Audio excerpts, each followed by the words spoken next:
So in your paper, you are trying to locate or relocate Kharkiv on a kind of identity map of Ukraine between pro-Russian and pro-Ukrainian regions. So what is the right place for Kharkiv? Well, first of all, it's not only between pro-Russian and pro-Ukrainian, because many Kharkivites would actually argue that it's not relevant to talk about this national issue. Now they are being forced to choose sides. At least that's nominally so. Um, uh, if they have a place on the political map of Ukraine or not, it depends as much on external forces as on the administration. And I think the large majority of people who don't vote traditionally in Kharkiv, sort of inactive population,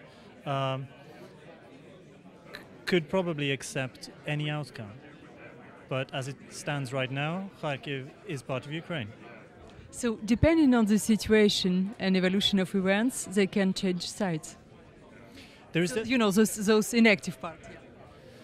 there is definitely a potential, and I think that there are some major issues to be resolved in the Kharkiv region, whoever is to resolve them, and that has to do with the legitimacy of power, and it has to do with the restructuring of the economy. And I think these two areas are really very important things that will determine the future of what Kharkivites think. How would you explain the failure of pro-Russian mobilization in Kharkiv in the spring? Well, if you look at it, first of all, you can see that there was a strong connection to the city administration in the first big demonstrations. This seems quite clear. It's also possible to see that when Mayor Kernes was shot in the end of April, things seemed to calm down. So there was definitely an instrumentalization from across the border.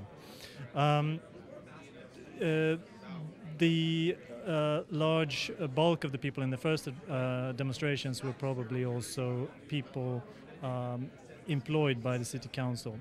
Now, there is definitely a discontent. It's just that right now there's no pro-Russian narrative that will speak to this discontent.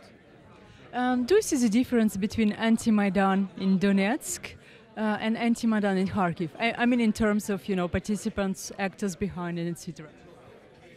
Yes, I think the anti-Maidan in Donetsk and in fact also in Kiev has a lot to do with the origination in Kharkiv, because many of the Tetushki that went to Kiev came from Kharkiv. Some of the people in charge in the Donetsk, so-called Donetsk People's Republic, are actually initiated from Kharkiv organizations. But in terms of public support, there's definitely a difference. If you speak about identity, the Donbas identity and the Kharkiv identity have grown apart substantially. So it's a big difference. And the Kharkiv anti-Maidan, when it was at its biggest, it also included slogans like anti-corruption and just a general discontent with the new government in Kiev. How to explain your interest in Kharkiv? Well, the answer is how could you not be interested in Kharkiv? Because this is in my view, the center of events in Ukraine at the moment and perhaps in Europe. And for how long have you been working on Ukraine? On and off for a while, but not actively more than since, let's say, an event that kicked off in Vilnius in November last year.